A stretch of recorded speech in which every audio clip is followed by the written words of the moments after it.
Hello guys, Debraj arts and crafts চ্যানেলে সবাইকে welcome. তো দেখুন, এখানে আমি ঠাকুর বানানোর দ্বিতীয় পার্ট নিয়ে চলে এসেছি। আপনারা নিশ্চয়ই অবাক হয়ে গিয়েছিলেন যে আমার চ্যানেলের নাম দেবরাজ আর্টস অ্যান্ড ক্রাফটস কেন। তো আপনারা ঠিক ভাবছেন, আমার চ্যানেলের নাম আমি বদলিয়ে দেবরাজ আর্টস অ্যান্ড ক্রাফটস রেখে দিয়েছি। আপনারা এটা গিয়ে সার্চ করতে পারেন। দেখুন, এখানে আমি 3টে মুখের ছাঁচ বানিয়ে নিয়েছিলাম আগের থেকে। সেই ছাঁচ বানানোর প্রসেসটা আমি আপনাদেরকে দেখাইনি, এর পরের একটা ভিডিওতে আপনাদেরকে দেখাতে পারবো। তো দেখুন, এখানে ভালো করে মাটিটাকে একটু স্মুথ করে নিচ্ছি এবং সেই মাটিটা যাতে একটু শক্ত হয় সেই দিকে লক্ষ্য রাখতে হবে। সামনের দিকে একটু চিকন করে সেই চিকন দিকটা নাকের উপর বসিয়ে ভালো করে চাপ দিয়ে নিচ্ছি যাতে মুখটা ভালো করে ওঠে। তো এটা কিন্তু ঠাকুর বানানোর দ্বিতীয় পার্ট। এর আগে কিন্তু আরেকটা পার্ট আছে, আপনারা চাইলে দেখে নিতে পারেন। দেখুন, এখানে আমি হালকা মাটি নিয়ে নিচে জল দিয়ে তারপর এটাকে উঠানোর চেষ্টা করছি যাতে ভালো করে ওঠে। দেখুন, শেষমেশ আমি মাটিটা সরিয়ে এমনি উঠাচ্ছি। তো দেখুন, ভালো করে কিন্তু উঠাতে হবে যাতে উপর দিয়ে না ভাঙে। তো দেখুন, এখানে মাটি মুখটা ওঠানোর পর এরকম হয়েছে, কিন্তু এরপরে আমি ভালো করে স্মুথ করে ক্লিন করে নিয়েছি এবং এই মুখটা আমি পেয়েছি। তো এই মুখটা আমি এখন সরস্বতী ঠাকুরের মুখে লাগিয়ে দেবো।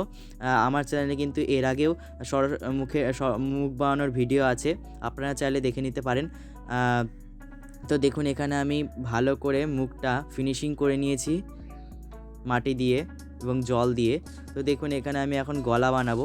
তো গলা বানানোর প্রসেসটা ঠিক সেই রকমই করতে হবে যেরকম আমি করছি। প্রথমে দেখুন, এখানে কাঠি গুঁজে নিয়েছিলাম এবং মাথার দিকটা আমি ফুটো রেখেছিলাম। তো দেখুন, এখানে আমি ভালো করে ফুটোর জায়গাটাতে লাগিয়ে দিলাম এবং ভালো করে এটাকে মাটি দিয়ে বসিয়ে দিলাম। তো বসানো হয়ে যাওয়ার পরে দেখুন, এখানে জল দিয়ে ভালো করে ক্লিন করে দিব।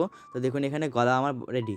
তো এখন আমি বানাবো হচ্ছে আঙুল। তো আঙুল বানানোর জন্য এখানে পাতলা কয়েল কেটে নিতে হবে মাটি দিয়ে এবং এটিকে ভালো করে হাতের পিছে জল দিয়ে লাগিয়ে নিতে হবে। জল না দিয়ে লাগালে কিন্তু ভেঙে যেতে পারে। তো দেখুন, এখানে আরেকটা আঙুল লাগিয়ে দিচ্ছি। মাঝখানের আঙুলটা কিন্তু বড় হয়, তার সাইডের আঙুলগুলো একটু ছোটো ছোটো হবে। এবং দেখুন, এখানে পিছনে 4টা আঙুল লাগিয়ে নিয়েছি এবং সামনের দিকে কিন্তু আমি বুড়ো আঙুলটা লাগাবো। তো বুড়ো আঙুলটা একটু মোটায় রাখবেন। তো জল দিয়ে আবার ঠিক সেম প্রসেসে লাগিয়ে দিচ্ছি। বুড়ো আঙুলের নিচের দিকে একটু আমি তালুর দিকটা আমি মাটি দিয়ে লাগিয়ে দিচ্ছি, আর একটু মাটি অ্যাড করছি তালুর দিকে। আমার চ্যানেল যদি ভালো লেগে থাকে তাহলে আমার চ্যানেলটা সাবস্ক্রাইব এবং লাইক করে দেবেন। তো দেখুন, এখানে আমি কেনি আঙুলের পাশ দিয়ে আর একটু মাটি লাগিয়ে দিচ্ছি এবং দেখুন, এখানে আমি হাতটা পেয়ে গেছি। আপনারা চাইলে কিন্তু ঠাকুরের ছবি দেখেও আঙুল বানাতে পারেন। আঙুল কিন্তু খুব সহজ পদ্ধতিতেই বানানো যায়, আমি কিন্তু আপনাদেরকে সহজ পদ্ধতি শেখাচ্ছি। তো দেখুন, এখানে সেম প্রসেসে আমি তার পাশের হাতটাও লাগিয়ে নিলাম।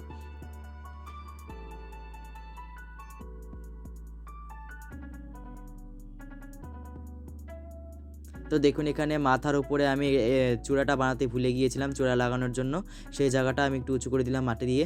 তো দেখুন, এখানে আমি এখন হাঁসের পালক বানাবো। তো হাঁসের পালক বানানোর জন্য হাঁসের পালকের একটা শেপ দিয়ে নিচ্ছি। ঠিক সেম প্রসেসে কিন্তু আপনাদেরকে শেপ করতে হবে এবং উপরের দিকে একটু ভাজ করে নিতে হবে, কুলি পিঠার মতো। কুলি পিঠা যেভাবে লাগায়। তো দেখুন, এখানে ভালো করে পালকটা বানিয়ে নিলাম এবং এটিকে ভালো করে ক্লিন করে দিলাম জল দিয়ে।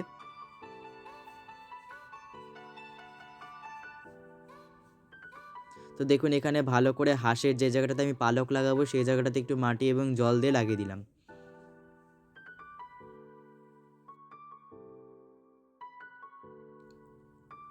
পালকটা ভালো করে দাঁড়ানোর জন্য এই যে পিছনের দিকটাতে একটু মাটি অ্যাড করে দিয়েছি। তো দেখুন, এখানে আমার সব কমপ্লিট। দেখুন, এখানে আমার ঠাকুরটাতে অনেক ক্র্যাক এসেছে, সেই ক্র্যাকটাকে আমি ফিল করার জন্য এখানে আমি ভালো করে মাটিটা গুলিয়ে নিচ্ছি জল দিয়ে। এটিকে কিন্তু আমি ল্যাপার কাজে ইউজ করতে পারবো বা স্মুথের কাজে ইউজ করতে পারবো।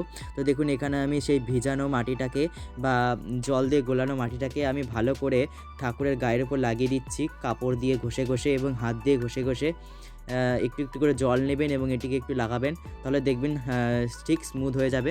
তো দেখুন, এখানে আমি গলার দিকটা আমার ফেটে গিয়েছিল, সেই জায়গাটাতে আমি একটু কাপড় কেটে নিয়েছি এবং সেই কাপড়টাতে সেই গোলানো মাটিটা লাগিয়ে নিচ্ছি এবং সেটিকে ভালো করে আমি টাইট করে গলার দিকটাতে লাগিয়ে নেব যাতে কোনো ভাঁজ না থাকে। ভাঁজ থাকলে কিন্তু ভালো লাগবে না দেখতে গলার দিকটা।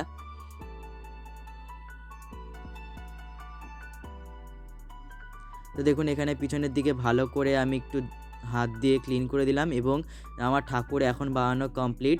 এরপরে কিন্তু আমার চ্যানেলে আরও ভিডিও আসতে থাকবে, আপনারা দেবরাজ আর্টস অ্যান্ড ক্রাফটস চ্যানেলটা দেখতে থাকবেন।